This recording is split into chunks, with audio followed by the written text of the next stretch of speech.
我叫田生，还是个刚毕业的女大学生。我家境贫寒不说，还有一家子吸血鬼，天天找我要钱。为了生活，我毅然决然当起了保姆。今天的天气甚好，我一如往常，在全市有钱人最多的别墅区中，一幢别墅里悠闲地炖着燕窝。楼梯上传来一阵高跟鞋的声音，我退出游戏界面，把手机放进围裙，盛了一碗血燕窝，小心翼翼地端出厨房。眼前打扮精致的女人是昨天才住进来的，她的身材比之前那个丰满许多。我把燕窝放在她的面前，恭敬地说：“赵小姐，这是少爷吩咐给您炖的燕窝，说昨天晚上，总之少爷吩咐一定要好好给您补补身子。”赵玉婷红着脸道：“谢谢小生。”赵玉婷捧着燕窝，一小口一小口地慢慢吃着，时不时看向周围的陈设，像是在幻想着以后成为这里的主人。她嘴角的笑就没落下来过。中途赵玉婷接了个电话，喝完燕窝后就兴高采烈地出门去了。那个来电我看了一眼，是苏白阁打来的。当我正守着洗碗机洗碗时，手机就收到一条短信，打开一看是我的好妈妈发来的，说是我弟弟要结婚，叫我过年前打1万块钱回去。我看着短信嗤笑一声没有回复，想起上大学那会儿，我自己兼职挣钱赚学费和生活费，隔三差五我那吸血鬼爸妈还要管我要钱。为了省钱，我曾因为吃泡面上火便秘，10天拉不出屎，也经常吃馒头咸菜导致贫血。最惨的时候我饿了2天，要不是室友回来的早，我可能就悄无声息的死了。自从知道我当保姆后，我那一家子吸血鬼就没怎么联系我了，只有要钱的时候才会想到我。要知道我跟他们说的是我1个月除了吃穿用还要租房子，剩下的钱不到200块，存款也只有1万块。这会儿我妈一开口就是1万块，还真是会算计。想当初苏董事长到我们公司来挑人，一大群婆婆妈妈莺莺燕燕往那一站，为了这个大单子各显神通，不是说自己会川鲁苏粤等等8大菜系，就是说自己会煎炒炖煮18般武艺，让苏董事长挑花了眼，索性让儿子苏白葛自己挑。那会儿苏白葛就坐在苏董事长旁边打游戏，彼时他才刚毕业，还没进苏氏集团。只见他头也不抬地问了一句：“谁会打野？”大妈们左看右看，不知打野为何物。稍微年轻的女人们大多喜欢法师。办公室一下安静下来，我颤颤巍巍地举手孙悟空可以吗？他手上的动作没停，漫不经心地问段位。我回复到王者50星。我打开游戏界面开始排位，一局下来洗碗机停了。我从洗碗机里拿出唯一的一个碗和勺子放进柜子里。现在属于我的一天才刚刚开始。我作为金牌保姆，对金主女友的恋爱指导，每一句恭维都暗藏套路。每当我的金主带了新的女朋友回来时，我都会恰如其分地端上一盅上等燕窝，并且告诉他少爷吩咐的，还有少爷好久没这么笑过了，少爷从来没这么认真过，少爷对你很不一样，诸如此类的话我也会说。每次那些女人听了都会含羞带怯，有时高兴了还会给我点辛苦费，要我多帮帮他们。当然我最喜欢说的还是那句，其实少爷最喜欢吃家常菜了，因为但凡我这么一说，那些个女朋友就会让我离开厨房，好让他们有足够的空间自己动手做饭，这样一来我就又可以不用做饭了。不过苏白葛是真的喜欢吃家常菜，尤其是番茄鸡蛋面，不然也不会老是让我煮。洗完碗我又开始收拾房间，拖地有洗地机，洗衣机都是带烘干的，我连晾衣服的时间都省了。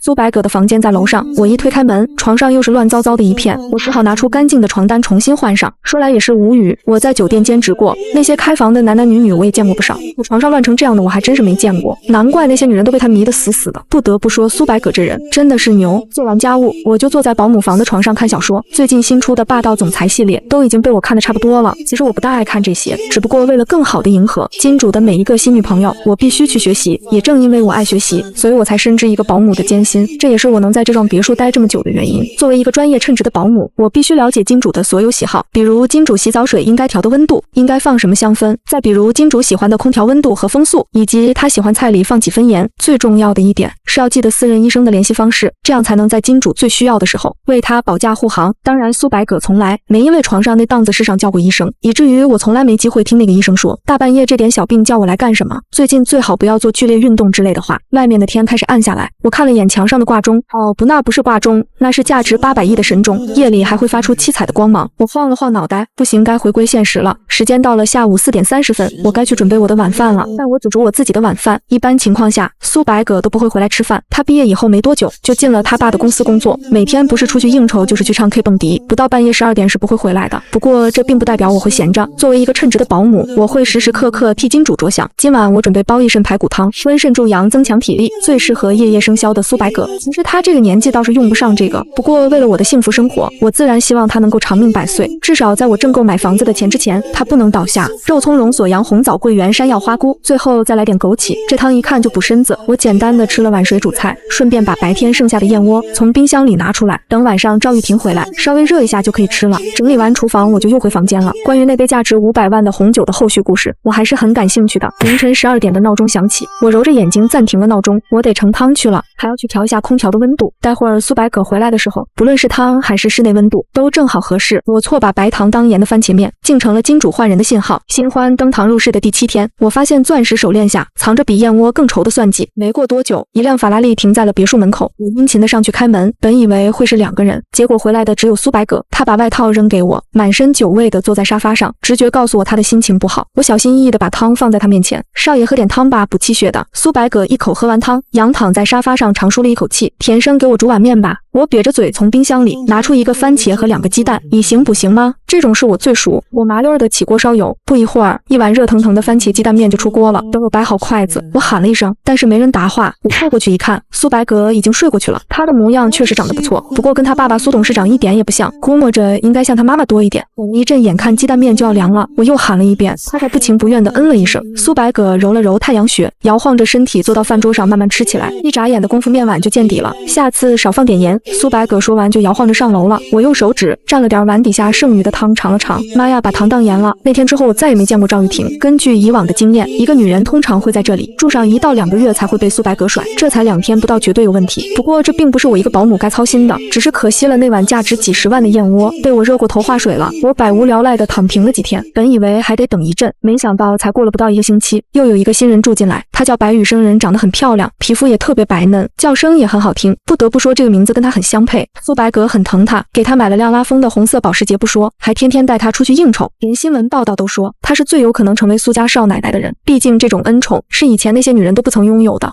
二经刘大哥告诉我，这是个名校刚毕业的大学生，就是因为他赵玉婷才被甩了的。刘大哥颇有意味地说，看少爷这痴迷样子，我们俩以后可得用心伺候着。我点了点头，给刘大哥塞了2条烟。为了好好照顾苏白葛的身子，我便找法煲汤。为了不重样，我还特意写了张1周食谱。今天是牛大力格根土茯苓汤，明天是杜仲黑豆补腰汤，后天是海马杜仲瘦肉汤，务必要让苏白葛精力充沛。时间一晃过去2个月，苏白葛对白羽生的宠爱仍旧不减。白羽生喝完燕窝，拉着收碗的我说道，你能跟着白葛这么久，想来也是这本分的，以后家里的事我们商量着来，亏不了你的，你长得也不赖，若是稍微打扮打扮，一定是个出挑的美女，这算是我的一点心意。说着我手里就多了个东西，捏着略微有些个手，我隔着手的缝隙看了一眼，重重地点了点头。这天苏白葛和白羽生要去参加一个聚会，他们前脚刚出门，我后脚就接到一个未标注姓名的电话，电话那头不容置疑的声音让我连忙换了衣服，开着买菜的保姆车就往市区赶。我走进一间咖啡店，朝着角落里的男人走去。我挎着买菜用的 LV 包笨拙地鞠了个躬，然后说道，苏董事长好。苏董事长放下报纸，指了指旁边的椅子，示意我坐下。他漫不经心地问白葛最近怎么样。我脑子里飞快地组织下语言，把最近跟苏白葛有关的事细细告知。反正我又不知道别的，只知道苏白葛每天早上什么时候走的，晚上什么时候回来的。他喝了口咖啡，顿了顿，指着报纸上的女人，问了一个没头没脑的问题，白羽生这个人怎么样？我只听说他模样长得很不错，白葛很喜欢。我看着报纸上苏白葛和白羽生的高清偷拍照片，愣了2秒。对，白小姐这个人很好，温柔体贴，也很漂亮，尤其是她的眼睛比钻石还好看，皮肤比珍珠还白呢。我没说谎，她确实不错。送我的那条钻石手链也很漂亮，小巧别致，每个钻都特别闪特别亮。我坐在保姆车上，先是给我妈转了8000块钱，顺便跟她说我得了病，有2000块钱拿去买药了，现在也做不了保姆，要回老家休养。果然她想都没想就拒绝了，让我继续打工，随后就把我拉黑了。我轻哼着歌，又去超市买了些水果蔬菜才回别墅。刚开门就看到坐在沙发上的苏白葛，苏白葛叼着烟问，老头子又找你问了什么？我瞥了眼墙角的摄像头没开，于是大喇喇地走过去，一把抽走他嘴上的烟扔进了烟灰缸。他挠头咳了2声没有生气，我一屁股坐在沙发上如实回答，末了还加了一句，苏董事长还问到了白小姐，问白小姐是不是像杂志上那么好看。苏白葛嗤笑一声说道，真是狗改不了吃屎。我扯了扯嘴角，不得不说他是有几根反骨在身上的。接着他又问，白羽生送你的那条手链你怎么不戴？我摇了摇头说，他在的时候我就戴，不在的时候就没戴。苏白葛疑惑道，为什么？我瘪嘴道，当然是做给他看的啊，不然他怎么能把我当自己人？再说了，这么贵重的东西，要是磕着碰着多可惜啊。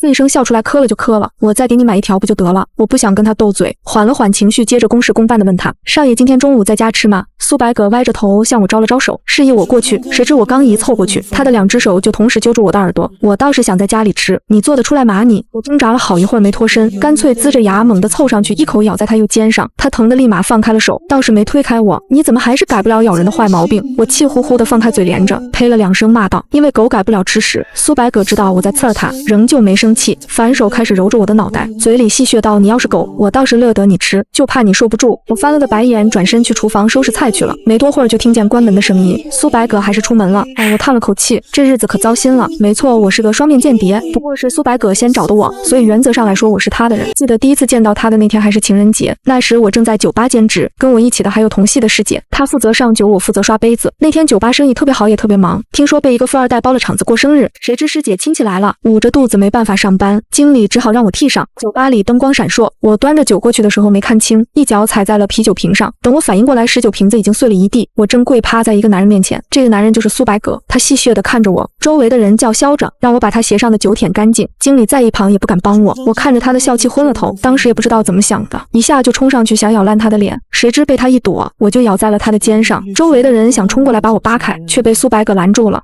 苏白葛对着我说道：“咬得这么疼，你是只狗吗？”后来经理把我带到后厨，告诉了我2个消息，一个好一个坏。坏消息是我兼职的工资没了，好消息是苏白葛没有追究我咬伤了他。为了这事，我诅咒了苏白葛1万遍，每一遍都用小本子记着。可是后来他找到我，一出手就是10万，要我演个无间道。我看着那沓钱，不争气的喊了声少爷。其实我挺感谢他的，是他救赎了我，尤其是在金钱方面。在我以为苏董事长是要考察白羽生是否有资格成为苏家未来少奶奶时，却发生了一件令我震惊的事。过了2天，苏董事长突然要来别墅吃晚饭，苏白葛和白羽生也在。我费尽9牛2虎之力摆了一桌子菜。苏董事长喜欢吃一家有名的私房菜，所以苏白葛特意让他们派了厨师专门过来做菜，当然也是怕我这3脚猫手艺暴露。整个晚上我能帮忙的就是端菜。饭桌上2父子相谈甚欢，乍一看还真是父慈子孝。白羽生也表现得体贴入微，真是幸福的一家人啊。晚上11点左右，我听见外面客厅有动静，我心想会不会是小偷，于是我蹑手蹑脚地打开门，却撞上苏白葛和白羽生在大理石饭桌上做着令人面红耳赤、心跳加速的事。微微昏暗的灯光恰好落在苏白葛的8块腹肌上，我吓得准备退回房间，慌乱间却隐约看见董事长站在楼上。好在苏白葛没有继续下去，而是扛起白羽生就往楼上走。苏董事长也在第一时间返回了他自己的房间。转眼过了不到半个月，整个市里都传遍了一个消息，连续1个周的头版新闻和网络头条上都用长篇幅写满了苏氏父子为一女子归属大打出手。这个令人啧啧称奇的八卦，铺天盖地的八卦，让苏氏集团登上了风口浪尖，大喇喇不着寸缕的封面照片让苏董事长一时气急，直接脑出血进了医院。第2天，苏氏集团董事会上，股东们全票通过，苏白葛正式接手苏氏集团。白羽生跪在别墅门口哭喊着，祈求苏白葛见他一面，可苏白葛却理都不理会，反而在看到新闻时笑出了声。美人双眼红肿，泪如雨下，比以往更让人多了几分怜爱之心。但我也不知道他怎么想的，怎么会跟苏董事长传出绯闻。我拉上窗帘，回过头看着一脸笑意的苏白葛，脑子里闪过了一个念头，于是我问道：“是你做的？”苏白葛来回翻着报纸，眼皮都不抬一下，是也不是。我踢了他一脚说人话，他突然抬起头，嘴角勾起一抹森冷的笑意。要是那老头不贪恋美色，要是白羽生坚守本分，这些事都不会发生。我只是推波助澜而已。他走到窗口，伸了个懒腰，掀开一角窗帘，正好可以看到满脸泪水的白羽生。保安把白羽生连同他放在别墅的衣物一起拖走了。至于那辆保时捷，苏白葛也收回来了。晚上，苏白葛要求晚饭吃番茄鸡蛋面。苏白葛吃着吃着，突然开口问：“你知道我为什么喜欢吃番茄鸡蛋面吗？”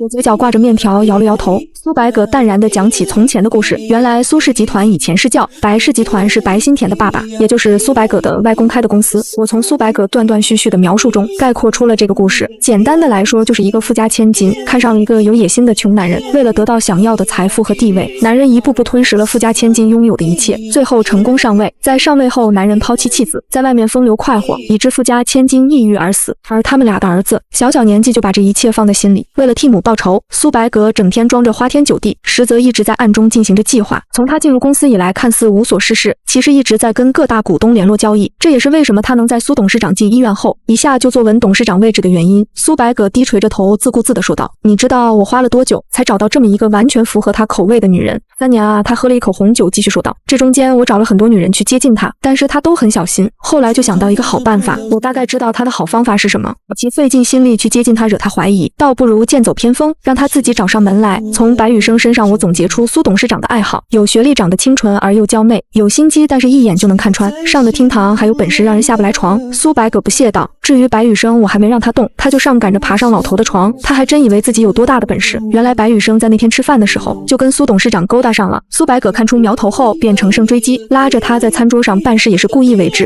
可是我没想到白羽生竟然打着父子通吃的想法，我好奇他们是怎么勾搭上的。苏白葛瞅了我一眼说：“人家一个眼神就能领悟的事，放在你身上上就得琢磨半天。我又问赵玉婷的事，苏白葛嘴角挑了挑，你倒是挺关心别人的事啊。爱说不说，我站起身来收拾碗筷，他又拉着我坐下，抽了张纸巾往我嘴上擦了一圈，雪白的纸巾上顿时多了红色的番茄汤汁。没有用的人自然不用留了，浪费粮食。我总觉得他在暗示什么。在琢磨了一晚上之后，我便向保姆公司提交了下户申请，然后又请了1个月的年假。不到半天，我就收拾好行李，搭上了去往泰国的飞机。等在曼谷落地时，已经是晚上11点了。我拉着行李箱就往酒店冲，洗漱完后美美的睡了一觉，有钱的感觉真好。第二天一早，我买了个新手机，换了当地的电话卡，在导游引导下，正式开始曼谷1日游。其实一开始我是想去三亚来着，不过航班不合适，所以就选了泰国。不为别的，就为了能去有名的男模酒吧看看。这种事主打的就是一个刺激，还别说一个个真帅。苏白葛黑着脸朝我走来的时候，我正在6个男模的服务下愉快的用餐，他们个个裸着半身，袒露着紧实的胸肌还有腹肌，4角短裤贴身又紧致，让我的双眼无处安放，只能一口接一口地吃着他们喂上来的食物。我诧异地看着苏白葛，你怎么来了？为什么不接电话？他把行李箱放到一边，一屁股坐到我对面，徒手摁灭了烟头，强大的气场逼退了他身旁的2个男模。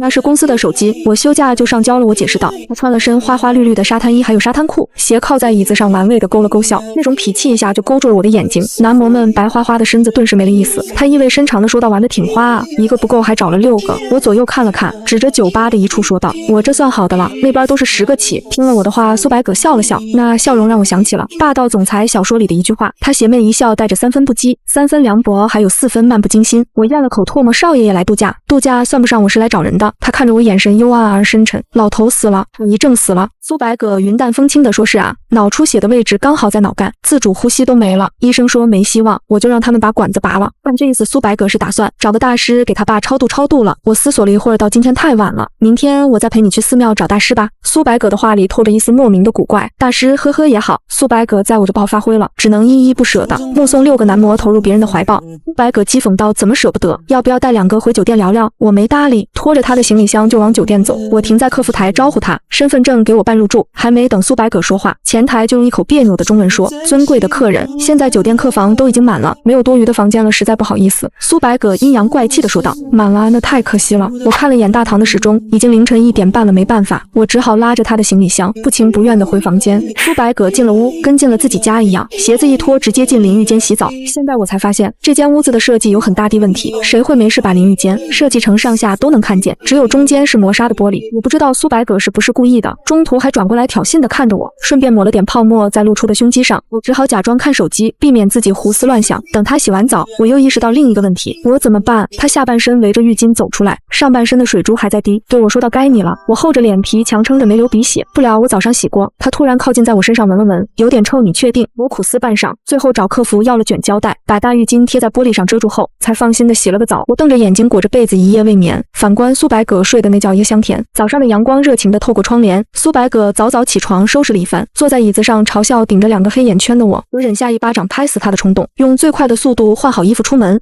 苏白葛却说先不去寺庙，他打了个电话，不一会儿就有车来接。我疑惑着跟着他穿过大街小巷，终于在一片花圃前停下。我瞪大眼睛看着苏白葛从行李箱里掏出一个骨灰盒，再看着他把骨灰盒交给一个花匠，花匠把骨灰撒在刚刨好的坑里，3两下又种了盆花上去。我的嘴角抽了抽，那个该不会是……苏白葛懒洋洋道，物尽其用，走吧，不是还要去拜佛吗？我搓了搓潮汗的手心，我承认我之前对他声音是大了点，以后是真不敢了。寺庙里，苏白葛拉着我一起点灯做功德，他闭着眼许愿，神情是从没见过的肃穆。走出寺庙后，他问我，你许了什么愿？我看向天边火热的太阳，顿了顿，胡扯道，我希望来世不要做人太苦了。他扑哧一声笑了，最后眼泪都笑出来了。你知道2个人一起点灯做功德有什么含义吗？我摇摇头，不是许愿吗？跟几个人有什么关系？苏白葛一把搂住我的肩，在我耳边轻声说道，情侣去寺庙点灯做功德，是为了下辈子还能在一起。他低沉的话语像是一颗原子弹在我耳边炸开，炸得我体无完肤。在泰国的几天，我们的关系更近了一步。回国后，他马不停蹄的就拉着我去民政局登记。从我走进民政局到拿着红本子走出来，整个过程都是猛的。苏白葛一把抽走我手里的红本子，说这玩意就交给我保管了。苏太太，我今天晚上想吃番茄鸡蛋面。我面无表情地说道，我先去公司销假。说完，我头也不回地跑了。到了家政公司，我找人事销了假，领回了手机。